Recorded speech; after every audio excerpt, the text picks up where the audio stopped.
بسم اللہ الرحمن الرحیم بسم اللہ الرحمن الرحیم درس دوازدہم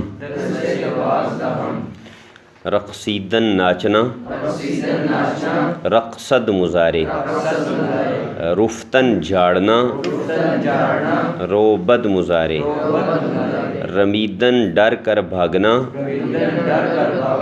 رمد مضارع زائدن جننا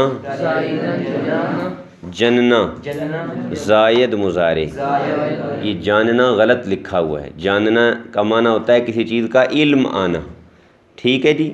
اور یہاں جننا ہے, جننا کا معنی ہے کہ عورت کا بچے کو پیدا کرنا, برتھ, وہ معنی یہاں مراد ہے.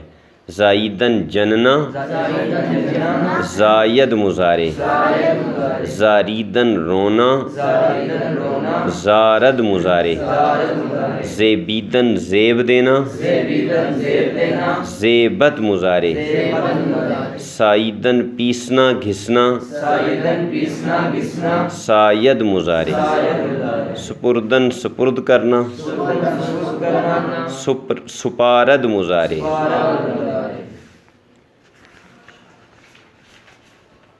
صفحہ نمبر 25 پہ فعل امر کا طریقہ ہے. فعل مستقبل تک ہم پڑھ چکے ہیں نا. فعل امر کی تعریف, اس کے بنانے کا طریقہ بالکل آسان ہے فارسی میں. ایک تو یہ ہے کہ اب تک آپ نے جتنے بھی فعل پڑھے ہیں ان کے 6 صیغے تھے. کون سے؟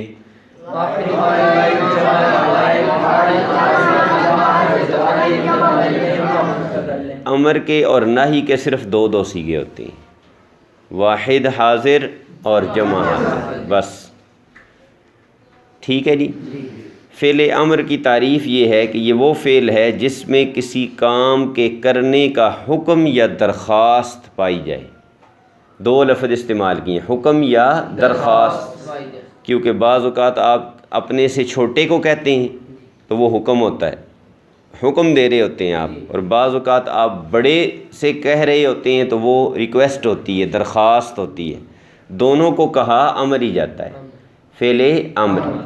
یہ وہ فعل ہے جس میں کسی کام کے کرنے کا حکم پایا جائے یا درخواست کی جائے, جیسے سلیم بیا, سلیم آ, سلیم برو, سلیم جا. اس کے بنانے کا طریقہ اور قاعدہ یہ ہے کہ یہ فعل مضارع سے بنتا ہے. فعل امر فعل مضارع سے بنتا ہے. فعل مضارع کا پہلا صیغہ لیں گے, اس کے آخر میں جو دال ہے اس کو دور کر دیں گے تو کیا بن جائے گا؟ فعل امر کا پہلا صیغہ. فعل مضارع کے آخر میں ہمیشہ دال ہوتی ہے, اس دال کو دور کر دو, اس سے پیچھے والا حرف ساکن کر دو تو فعل امر کا پہلا صیغہ واحد حاضر بن جائے گا, ٹھیک ہے جی. اور پھر دوسرا صیغہ کون سا ہے؟ جمع حاضر. جمع حاضر کی علامت کیا ہے؟ یا دال. وہ آگے لگا دیں گے تو جمع حاضر کا صیغہ بن جائے گا. بس یہ آسان سا طریقہ ہے فعل امر بنانے کا. مثلا رفتن جانا, اس کا مضارع کیا ہے؟ رود. دال ہٹائی رو, رو یہ فعل امر ہے. اور روید اس کا جمع کا صیغہ ہے. رو کا معنی تو جا, روید کا معنی تم جاؤ, ٹھیک ہے جی. نشستن بیٹھنا, مضارع کیا ہے؟ نشیند. نشیند میں دال ہٹائی تو کیا بن گیا؟ نشین. نشین یہ واحد حاضر ہے, اور نشینید یہ جمع حاضر ہے. نشین کا معنی تو بیٹھ, نشینید کا معنی تم بیٹھو. سمجھ آ گئی ہے جی.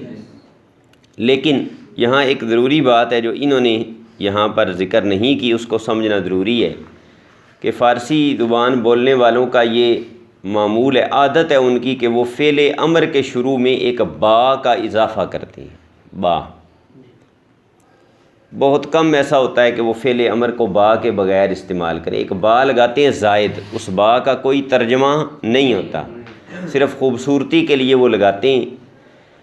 اگر تو با کے بعد والا جو یعنی امر کا پہلا حرف ہے وہ مضموم ہو، اس پر پیش ہو، تو پھر با پر وہ پیش پڑتے ہیں، ٹھیک ہے جی۔ مثلا کردن کرنا، کند مضارع سے دال ہٹائی تو کیا بچا؟ کن، کن، تو کن کے شروع میں با لگائیں گے تو اسے مضموم پڑھیں گے بو کن، کیسے پڑھیں گے؟ بو کن، اور اس کا جمع کا صیغہ ہوگا بوکونید، بوکن اور بوکونید، ٹھیک ہے جی۔ اور اگر امر کا پہلا حرف مکسور یا مفتوح ہوگا، یعنی اس پہ کسرہ ہوگا، زیر ہوگی یا فتحہ ہوگا، زبر ہوگی، زیر یا زبر ہوگی، تو پھر وہ با پر زیر پڑھتے ہیں، ٹھیک ہے، سمجھ آ رہی ہے؟